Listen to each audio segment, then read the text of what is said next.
ये क्या करवा रहे हैं आप ऑयल में? कभी 110 से ऊपर चला जाता है, फिर नीचे आ जाता है। What is going on? Sir, इसका लॉजिक बहुत सिंपल है, क्योंकि जो डिमांड है ऑयल की इस समय, जिस तरह से पूरी दुनिया में इकोनॉमिक्स एक हिसाब से स्टैग्नेशन है, तो जो डिमांड आनी चाहिए, क्योंकि इकोनॉमिक एक्टिविटी मिडिल ईस्ट में रुकी हुई है, ट्रांजैक्शंस रुके हुए हैं, शिपिंग लाइंस रुकी हुई हैं, तो करीब $100 बिलियन के आसपास का कंसाइनमेंट तो शिप्स में पड़ा है जो गल्फ के आसपास रुके हुए हैं। तो ओवरऑल कैश फ्लो में दिक्कत है, इसीलिए डिमांड भी कम हो रही है। पहली बात तो ये सामने आई है। दूसरी तरफ ये हुआ है कि जो अल्टरनेट सोर्सेज हैं क्रूड के, इस समय जैसे अमेरिका के पास कैपेसिटी है, और क्योंकि जैसे ही रेट 60-65 से ऊपर जाते हैं तो जो शेल गैस है वो प्रॉफिटेबल हो जाती है, और शेल गैस के अंदर कैपेसिटी बढ़ाना आसान है कंपैरेटिव टू बोरवेल्स। तो जो ओवर कैपेसिटी है वो भी यूज में हो जाती है, तो जो सप्लाई श्रिंकेज का डर था वो अमेरिका से, कनाडा से और बाकी जो गयाना वगैरह देशों से काफी हद तक वो पूरा हो रहा है। और साथ ही साथ रशिया का भी जो कंस्ट्रेंट था वो भी अब रिलीज हो रहा है। तो कई फैक्टर हैं सर, इसीलिए ये लग रहा है कि जो शॉर्टेज की उम्मीद थी, डिमांड सप्लाई गैप की उम्मीद थी, वो शायद उतनी ना हो जितनी एंटिसिपेट की गई थी।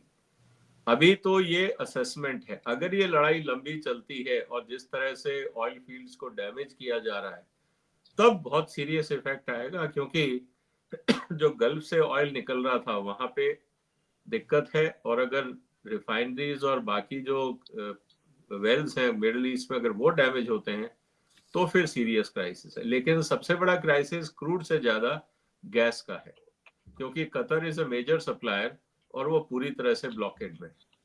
तो ये सब चीजें देखते हुए जो फ्लक्चुएशन दिख रहा है, वो एक तरफ फियर दिखा रहा है, और दूसरी तरफ जो बाजार को लग रहा है कि शायद उतनी डिमांड ना हो जितनी एंटिसिपेट की गई थी, इसीलिए थोड़ा सा वो प्रॉफिट बुकिंग भी आप कह सकते हैं एक्सचेंजेस पे हो रहा है। ओके, तो साहब लड़ाई कितनी देर तक चलाएंगे विभूति जी? लड़ाई तब तक चलेगी जब तक विजय जी सप्लाई और डिमांड का इक्वेशन बराबर न कर देंगे। तो इट इज इस हास्यास्पद एंड सैड, दोनों ही दुख की बात है कि इस तरह की लड़ाइयों में कुछ लोग प्रॉफिट बुक करते हैं, जैसे विजय जी ने कहा। अभी हर जगह ये मामला वैसे ही है, प्रॉफिट कितना बुक किया जाए। मार्केट की जैसे तेल का नहीं, मैं तो ये पूछ रहा हूँ कि अंकल ट्रम्प का क्या इरादा है, कितने दिन तक अभी चलाएंगे? देखिए, अमेरिका को इन सब चीजों में वो लॉन्ग टर्म मोहब्बत अमेरिका कभी नहीं करता।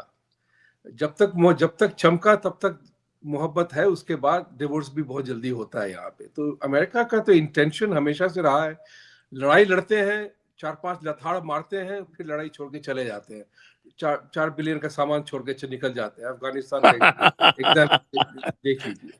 तो सबको सशक्त करते रहते हैं। अफगानिस्तान में तालिबान को सशक्त कर दिया, सारा माल छोड़ करके।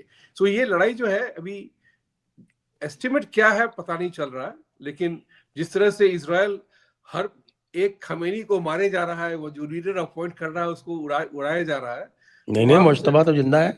हाँ, जो भी हो, मैं ये कह रहा हूँ कि जो धमकी दी जाती है कि वो उड़ गया, ये उड़ गया, कौन कहाँ है पता नहीं चलता। ये लड़ाई ज्यादा दिन नहीं चलनी चाहिए, क्योंकि capacity to long term fight जो है वो सब में कम हो गया है अभी।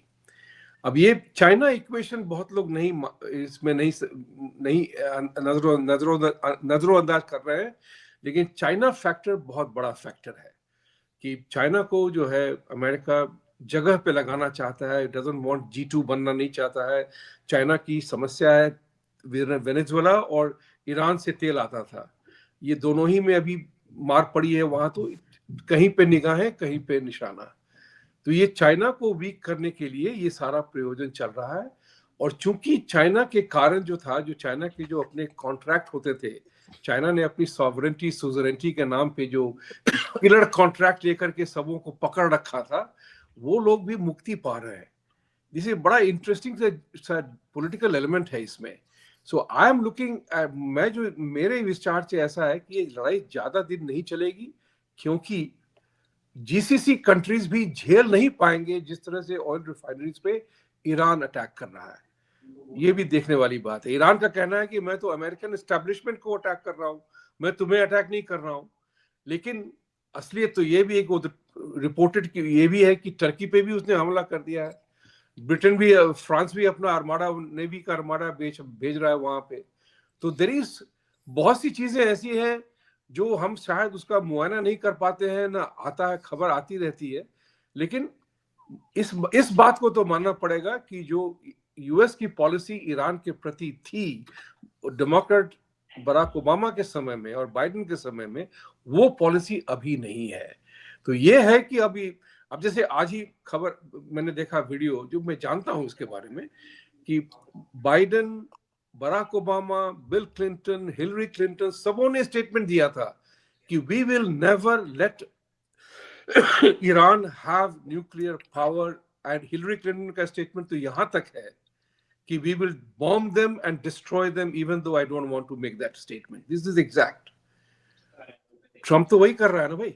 वो कोई तो यहीं पे समझ में आता है कि डीप स्टेट किसको चला रहा है पता नहीं, किसके समय में क्या हो रहा है वही पता नहीं है। तो I suggested to Mr. Trump, just play these videos and say I am Donald Trump, I have approved this message. so the lot of easing of tension हो जाएगा उसमें।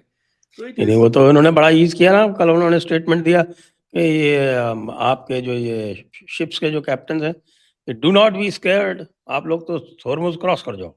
राइट।